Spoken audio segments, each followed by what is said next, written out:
Hello, I'm Stuart Clayton and welcome to the second lesson in my series on scales. This time we're going to look at minor scales. Now there are three different types of minor scale. We have the natural minor, the harmonic minor and the melodic minor. We're going to look at all three over the course of this lesson. Now it's really important that you've completed the first lesson, which was on major scales, and you've got all that information firmly under your belt, because this really does move on from that and is all based upon you having that kind of knowledge. Okay, so if you've got your major scales together in all 12 keys all over the bass, you're not confined to any kind of patterns or anything like that, then this is the place to be. If not, it might be time for you to go back and just have a refresher course over that first lesson. Okay, so we're going to start off with the natural minor scale. I'm just going to play the A natural minor scale for you so you can hear how it sounds. It's very different to the major scale. Here we go.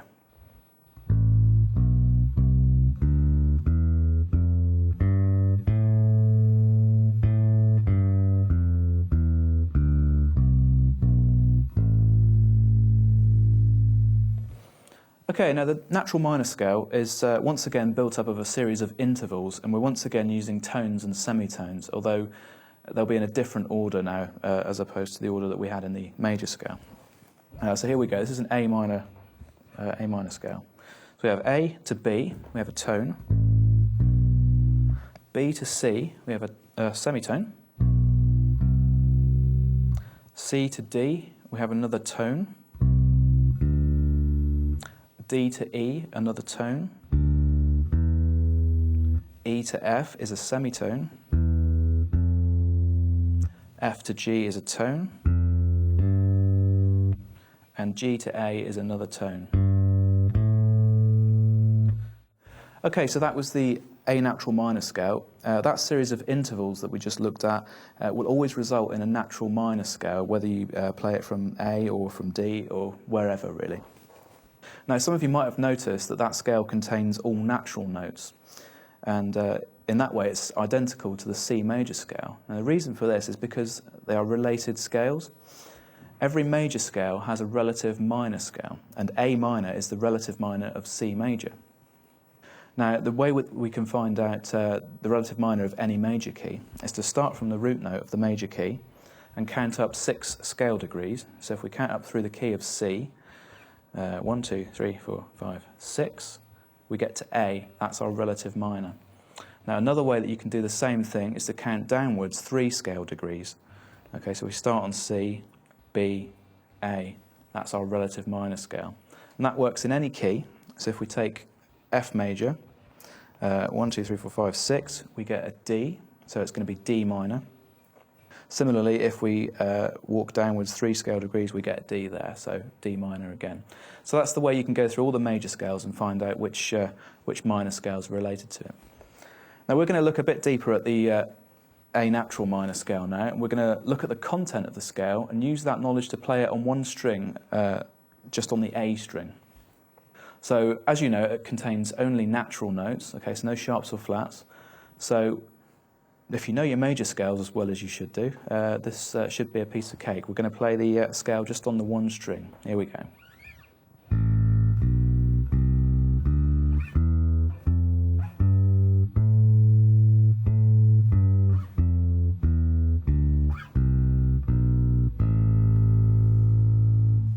Okay, so let's try that from a different A. Let's take the A at the 2nd fret of the G string. Try the same thing.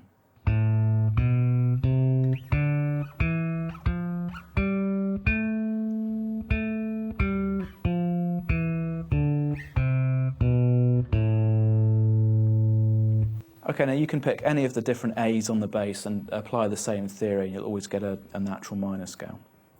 Let's adapt that now to play it over 2 octaves. Here we go.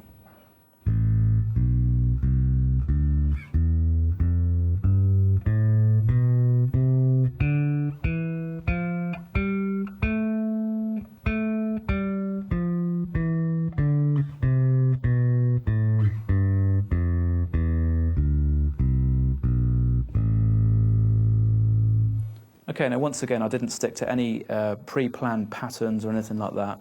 I just used my knowledge of the scale, my knowledge of the fretboard in order to get around the scale.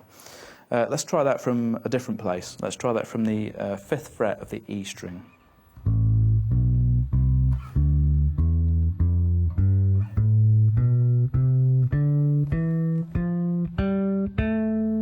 Okay, now let's descend a different way.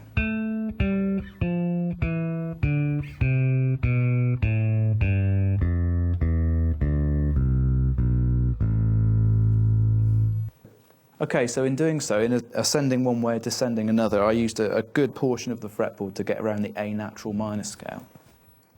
Let's look at the next scale on the circle of fifths now. If you take the next major key on the circle of fifths after C, we get G. And the relative minor scale of the key of G is E minor, E natural minor. So we're going to have the same notes as the key of G, which is all naturals, but we have an F sharp in the mix. So let's use that knowledge to play an E natural minor scale just on the E string. Here we go.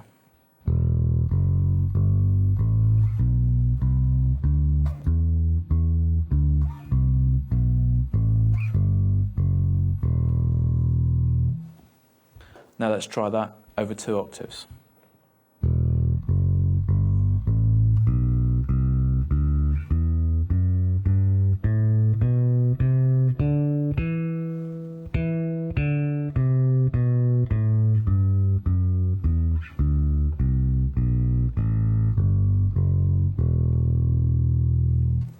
Okay, so that's the first 2 natural minor scales.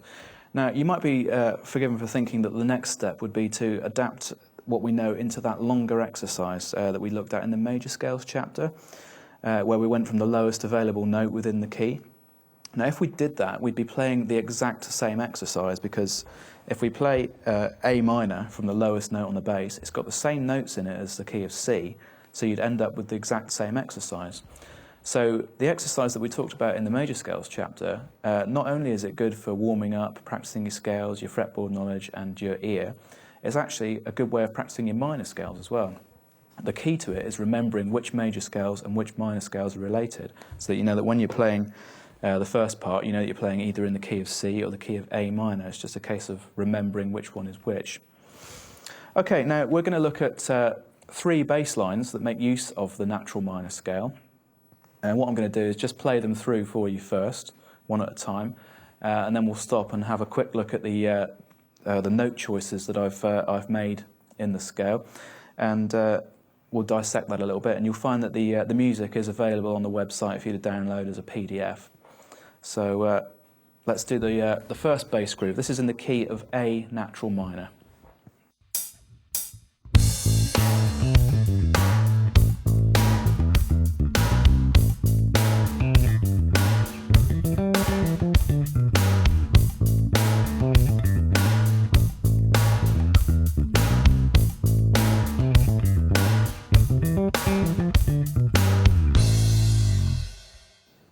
Okay, so that was our A natural minor bass groove, okay? Very simple sort of pop funk groove.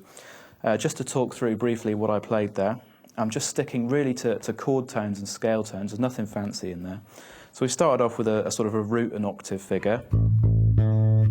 Then I used the third of the scale, the C. This is the note that's really important. It's the note that makes it the minor scale. And I just played a sort of descending figure from that kind of thing. The second bar, I used some more scale tones, the E and the F. Okay, you can really obviously see the scale shape there that I used. The third bar was identical to the first one, and in the fourth bar, I went for an upper register fill, where I arpeggiated an A minor 7 chord,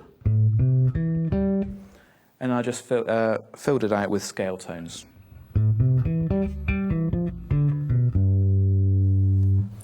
Okay, so you should now take that bass line and learn that in all 12 keys, so you can apply the natural minor scale to all kinds of different situations and fretboard positions.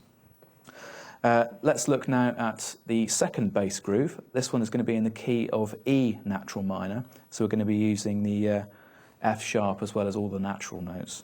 Okay.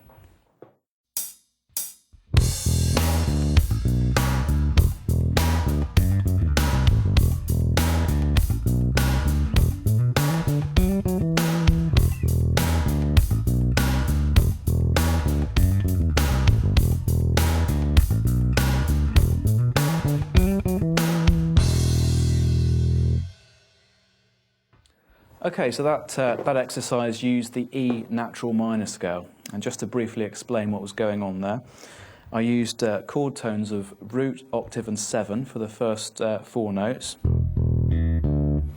And then I just walked up from the B, the 5th, using some chord tones, scale tones rather. In the second bar, I added a 16th note fill. Okay, that goes from the F sharp. Again, I'm just using scale tones.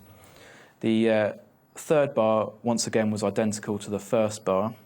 And in the fourth bar, I went for an upper register fill again, and this focused on the B, the E, and the G, which are all chord tones from the sort of underlying E minor 7 chord. So I went. Okay, so I'm really just focusing on chord tones at this point. Once again, take that line and try and adapt that to all 12 keys. That might be a bit trickier because it was made use of open strings, but that will certainly be a challenge for you. Okay, we're going to look now at the third exercise. This is going to make use of the C natural minor scale. Okay, it's going to be related to the major key of E flat. So we're going to have E flats, B flats and A flats, as well as the natural notes. Okay, here we go.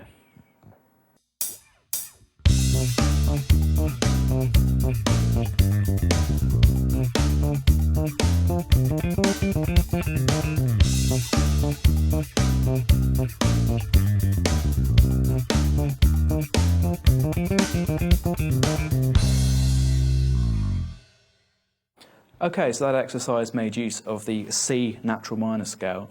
It had more of a disco feel to it. Okay, and what I played in the first bar was literally just some scale tones, C, D, E flat, and then back to C, but I used octaves as well.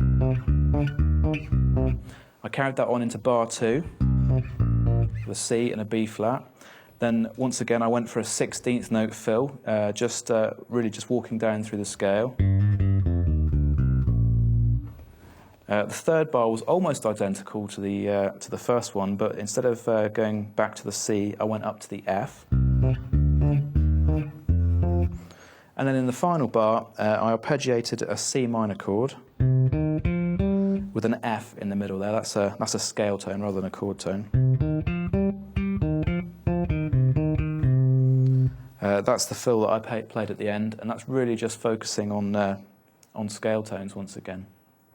Okay, so that's another exercise for you to take and play through in all 12 keys. Okay, so that concludes the natural minor scales. As you can see, this really builds on what you've learned in the major scales chapter, and it's important that you allow the knowledge from each lesson to sort of intertwine, because the scales are related. It's really important that you can understand which ones relate to which minor scales.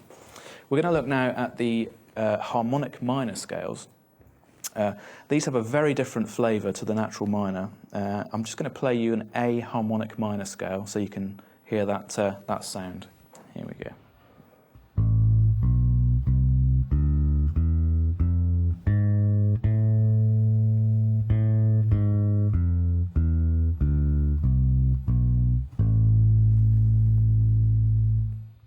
Now, you can obviously hear how different that is to the natural minor, but it's really just one note that has made that difference. If you know the natural minor scales as well as you should do by now, you'll find that learning the harmonic minors isn't as hard as it could be, because you're only altering the scale by one note. And what we're going to do is, for each natural minor scale, we're going to sharpen the 7th note of the scale. Okay, the 7th note of the scale is known as the leading note, because it leads us back to the octave. So whereas with a natural minor scale, an A natural minor scale, we had a G, for the harmonic minor, we're going to make that a G sharp. That's the note that really gives the scale its character. Okay, so that note gives us a different interval. Previously we've just looked at tones and semitones, but this time we've got an augmented second as well. So let me talk you through the pattern of tones and semitones that we get with this scale. So we have A to B, that's a tone, B to C, a semitone, C to D, a tone, D to E, a tone, E to F is a semitone, and then F to G sharp is our augmented second, okay? And then finally we finish off with a G sharp to the A is a semitone. Now this augmented second will look to many of you like a minor third because it's the same kind of fretboard position, but because it is F to a G of some kind, we refer to it as a second, and it's augmented. Okay, so now let's take the knowledge that we have of the A harmonic minor scale, which is that it is identical to the natural minor, but with a sharpened 7th degree, and we'll just play that on the open A string. Here we go.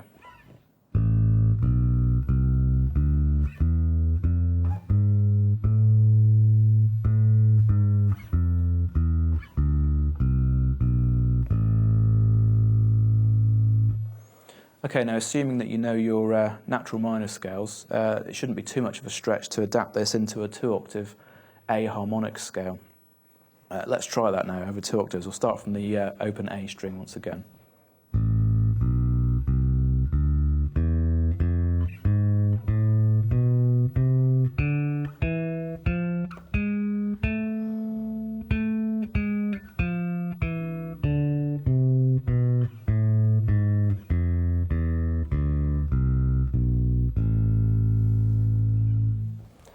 Now, as you play through that scale in all the sort of different fretboard positions that you can think of, you'll find that that augmented second between the F and the G sharp really throws up some tricky problems when coming up with sort of fingering patterns.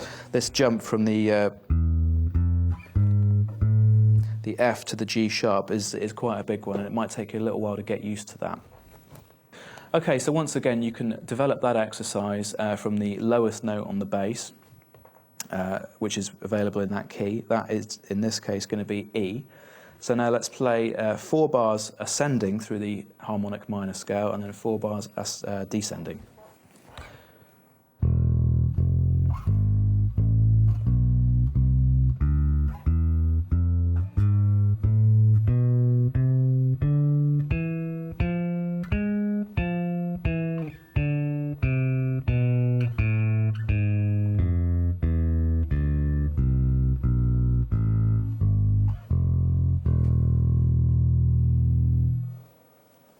Okay, so once we've got this together, we should move on to the next scale. The next one is E harmonic minor. So it's going to be identical to the E natural minor, which was just contained the F sharp. But we're going to sharpen the leading note at the 7th degree, which is D. We're going to sharpen that to a D sharp. So we're basically just playing a natural minor scale, sharpening the 7th. Let's try that on one string first.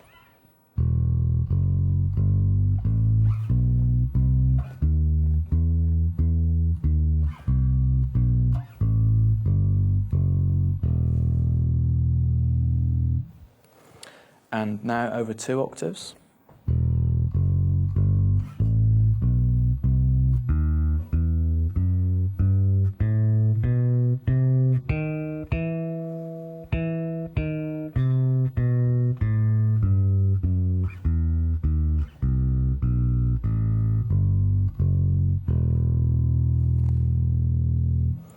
Okay, so that's the first 2 harmonic minor scales. Now it's up to you now to go and learn the other 10 scales. If you've learnt the natural minor scales, you should find the harmonic minors fall into place fairly easily because you're only altering the scale by 1 note. Okay, we'll move on now to the final minor scale that we're going to look at in this lesson. This is the jazz melodic minor scale. Now, any of you with a background in classical theory will remember that the melodic minor scale was different ascending and descending. Now, that has very little sort of real-world application. So what we do, or what jazz musicians tend to do, is to play the scale the same way going up and going back. Okay, so that's what we're going to look at now. This is the jazz melodic minor scale. Now, once again, we're going to refer this back to a scale we've already looked at, and we're only going to alter 1 note. But this time what we're going to do is relate it back to the major scale. And if we take a C major scale, and we just flatten the 3rd, which is the note that makes it major, okay, that's the E. If we flatten that to an E flat and play the same scale, we're going to get a C jazz melodic minor scale. Let's try that.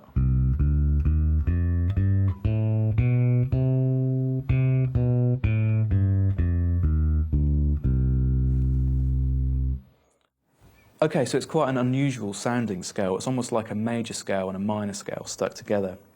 Now let's use that knowledge that we've just gained of the scale and play that on one string. We're going to start from the C on the A string. We're going to work our way up one octave, essentially just playing a C major scale, but we're flattening the third to create a jazz melodic minor. Here we go.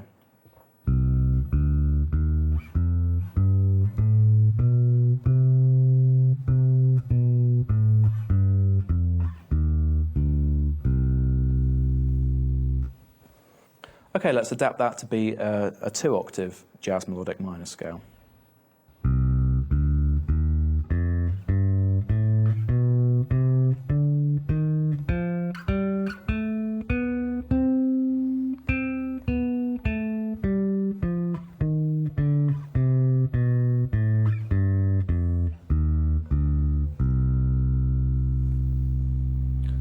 So that's the C jazz melodic minor scale. Now you can learn the remaining 11 jazz melodic minor scales just by taking the major scales that you already know and flattening the thirds.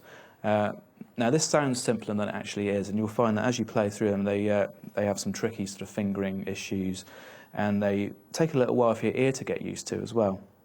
But basically, by learning the major scales and the natural minors as well as you have, you should find that the harmonic minors and the jazz melodic minors fall into place relatively easily. Now, the harmonic minor and jazz melodic minor really come into their own when you start learning the various modes and arpeggio shapes that come out of them, and that's something that we'll look at in the future. But for now, if you just practice the scales as we've looked at them in this lesson, you should find that your playing begins to develop in leaps and bounds, hopefully. Okay, so I hope that you found that useful, and I'll see you in the next lesson.